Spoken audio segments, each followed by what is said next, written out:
Salut, salut! Alors ici dans cette petite vidéo, on va jouer à un petit jeu pour savoir quel niveau de connaissance tu as en SEO. Il n'y a rien de bien méchant, rien de bien compliqué, mais c'est juste pour savoir si tu es au courant de ce petit hack que je vais t'expliquer. Donc la question de départ, elle est très simple, c'est combien de rôles joue le titre d'un article? Au niveau SEO, on sait que un article, quand on va l'écrire, il y a plusieurs rôles qui peuvent être utilisés. Et la question est de savoir, est-ce qu'il y a un seul rôle, deux rôles, trois rôles ou quatre rôles? On aurait pu faire un quiz sur LinkedIn, attendre les résultats et puis sortir la vidéo, mais bon, on va aller à l'essentiel. Ici, le rôle le plus commun, c'est que le titre de l'article, donc qui va s'afficher sous forme d'une balise H1, va être aussi la balise title. Ça, c'est la configuration par défaut de 99% des sites. Et donc, simplement, quand on fait une recherche sur Google, la balise title qui va s'afficher dans les résultats, ça va être ce qu'on va retrouver sur l'article qu'on va visiter. Donc, la balise title est vraiment le titre de l'article qui va être affiché. Mais est-ce que c'est vraiment indispensable pour ranker? Certains vous expliquent que vous devez mettre votre mot-clé principal dans le titre, dans votre balise title. Alors, c'est un peu basique, ça fonctionne, mais je peux vous assurer que c'est pas vraiment la recette miracle qui fait que vous allez être classé plus haut dans l'exemple, donc dans les pages de résultats, pardon. Je vous montre un exemple ici. Le meilleur ebook SEO. Alors, vous avez le premier titre qui répond donc à la requête, le meilleur livre blanc en référencement naturel. Et si vous arrivez sur la page, vous voyez que la page vous affiche comme titre « Télécharger le livre référencement naturel SEO décollage immédiat ».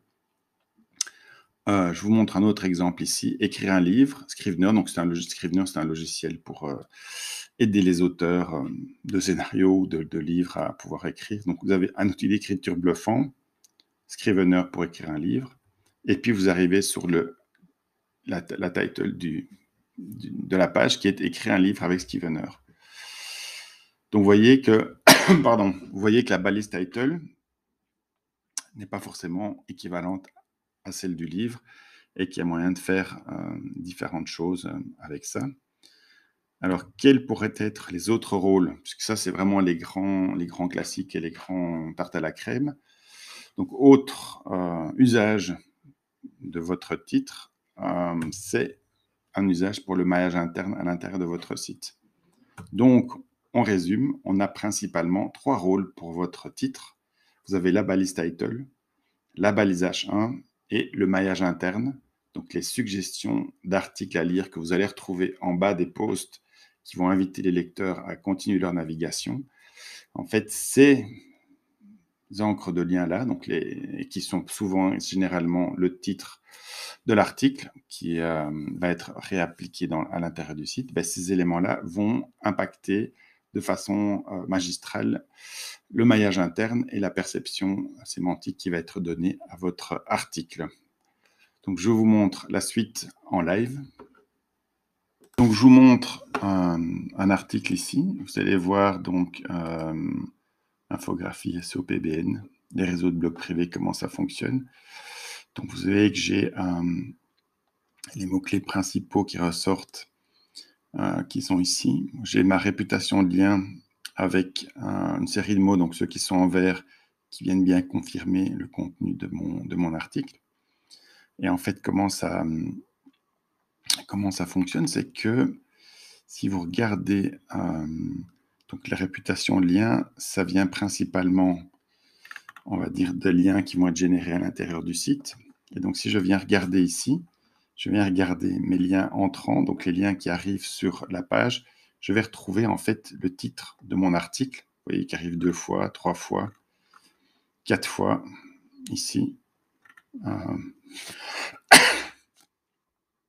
5 fois, 6 fois. Donc, vous voyez qu'en fait, j'ai des encres qui vont arriver, donc des problèmes qui viennent de certains templates mal mis en place, mais vous voyez que j'ai des liens, des variations de liens qui pointent vers ma page, mais le titre de ma page est principal vecteur de cette fameuse réputation, donc l'impact que le maillage interne va avoir sur la page, va intégrer. Donc ça veut dire quoi? Ça veut dire que si je reviens ici, en fait, dans les expressions que je vais voir qui vont être optimisées ou qui vont avoir une importance à l'intérieur de mon texte, si je veux que le maillage interne confirme ou valide le sujet de ma page, en tout cas les éléments principaux sur lesquels ma page va trouver, le premier levier qu'on va pouvoir utiliser, c'est le titre, la façon dont on va écrire ce titre sur la page, enfin, sur notre article.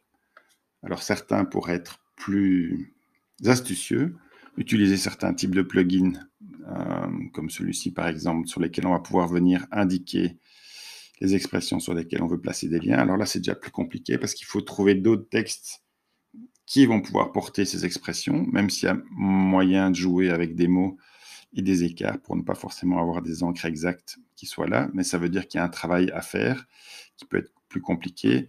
Certains peuvent, en utilisant par exemple des plugins comme ACF ou d'autres qui permettent de customiser, on pourrait rajouter des champs custom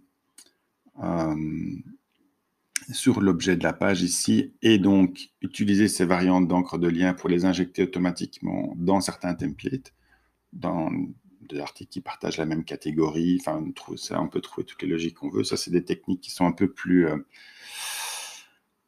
avancées. Mais donc, vous voyez, je voulais juste revenir là-dessus, c'est que le titre de l'article a, lui, vraiment un impact par le maillage interne sur la fameuse perception, la réputation. Pour moi, dans la petite vidéo que je voulais vous montrer, le troisième rôle que le titre de l'article peut jouer. Et donc, on peut comme ça jouer au moins sur les 3 niveaux pour la balise title, qui sera utilisée ou pas, puisque Google peut parfois changer et ne pas l'afficher directement, mais on va dire la balise title qui est utilisée dans les références, dans les pages de résultats de Google, enfin, et d'autres moteurs de recherche aussi. Le titre qui va être affiché quand le visiteur arrive sur la page, et en troisième étape, le rôle sur le maillage interne à l'intérieur de votre site. Voilà. Si vous avez aimé le tips, n'hésitez pas à liker et surtout commenter en dessous de la vidéo. Et à bientôt pour un autre épisode.